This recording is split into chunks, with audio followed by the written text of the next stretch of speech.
Guys, kalian tahu video POV nggak? Iya, yang kayak gini nih contohnya. Kalau belum tahu, gue kasih tahu deh. Nah, sebelum bikin video kayak gitu, gue punya beberapa tips yang bisa kalian ikutin ya. Inside Cam. POV sendiri BTW adalah kepanjangan dari point of view atau person of view, yang artinya penonton akan merasakan seperti sudut pandang orang pertama atau sang pembuat konten tersebut. Jadi nggak sembarangan ya pastinya dalam membuat sebuah video POV, harus ada alat khusus pastinya dan juga cara khusus. Video POV sendiri sih biasanya dibikin kayak buat konten-konten POV street photography, terus kayak berpetualang di alam, atau juga pengen bikin video motovlog gitu ya, atau mobil vlog gitu, itu juga bisa banget biar kesannya tuh penonton ngerasain apa yang kita rasain. Nah, kalau gue sendiri sih bikin video POV udah lumayan sering ya dulu, tapi yang gue upload ya cuma beberapa aja ke YouTube. Dan berikut ini tips dari gue sebelum kalian bikin video POV, ya kalian bisa ikutin langkah-langkah berikut ini. Hal pertama yang harus kalian lakukan dan perhatikan adalah konten yang akan kalian buat. Harus nggak sih penonton ngerasain yang kita rasakan juga ya? Kayak yang tadi gue bilang, beberapa konten yang biasanya pakai POV kayak street photography, ya pokoknya yang berhubungan sama hunting foto sih bisa. Atau buat bikin konten motovlog dan prank, dan masih banyak lagi sebenarnya. Jadi nggak semua konten bisa dipakein POV ya, harus sesuaiin lagi.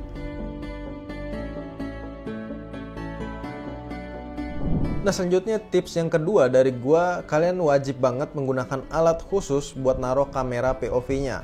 Nah, salah satunya yang gua rekomendasiin ini dari Telesin.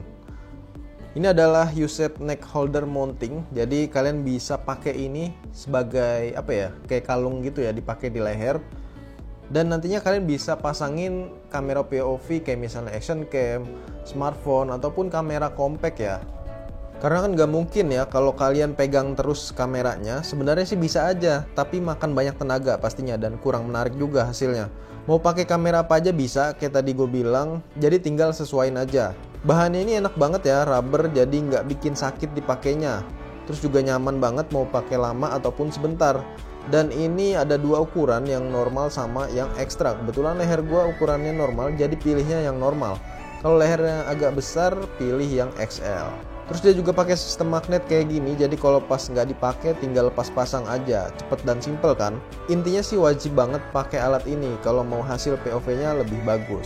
Terus tips selanjutnya adalah gunakan kamera sekompak mungkin. Ya, menurut pengalaman gue menggunakan kamera yang compact itu lebih lebih nyaman digunakan karena kita nantinya akan membawa kamera tersebut, entah itu dikalungin atau dijepit. Kalau gue kan biasa pakai ya alat tadi gitu, jadi ya harus dikalungin.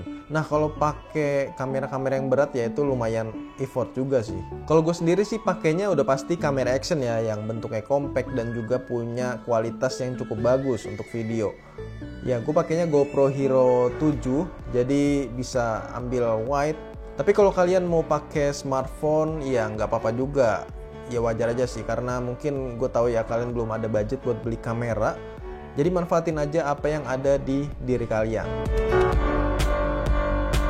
Terus tips selanjutnya, nah ini banyak yang nggak sadar kalau POV itu sebenarnya butuh banget sudut pandang yang cukup luas, karena kita bisa ngeliat lebih luas itu lebih enak gitu penonton ya. Jadi wajib banget pakai yang namanya lensa lebar atau lensa wide.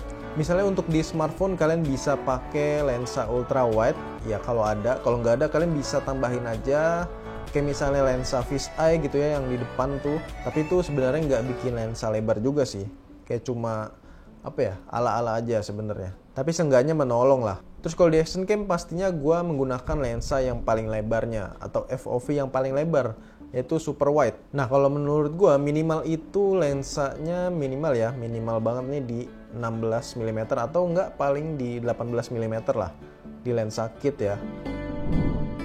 Dan tips selanjutnya yang nggak boleh dilewatin adalah gunakan stabilisasi. Ya karena gue pakai GoPro, kebetulan otomatis dia udah ada stabilisasi yang cukup bagus di dalamnya.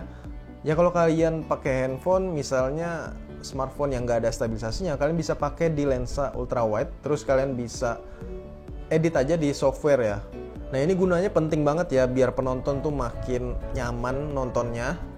Ya nggak goyang-goyang, nggak bikin pusing juga nantinya. Nah, tips yang terakhir paling dari gue sih gunakan ISO auto aja.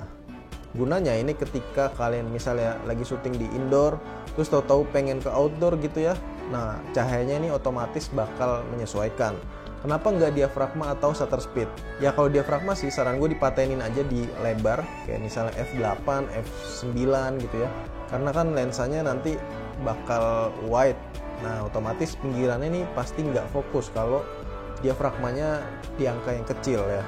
Nah, kalau misalnya shutter speed di auto, kalian ya kayak tadi pas pindah dari cahaya gelap ke terang, dia bakal otomatis kayak misalnya dari 100 langsung turun ke 20, itu bakal bikin motion blur. Jadi hasilnya nggak smooth gitu ya pergerakannya. Nah, itu nggak enak banget nanti dilihatnya ya. Nah, itu dia tadi beberapa tips dari gue yang mungkin bisa ngebantu kalian dalam membuat video POV. Yaitu gue share sebagai berdasarkan pengalaman gue aja sih. Semoga bisa membantu kalian dalam membuat video POV. Sekian dan terima kasih.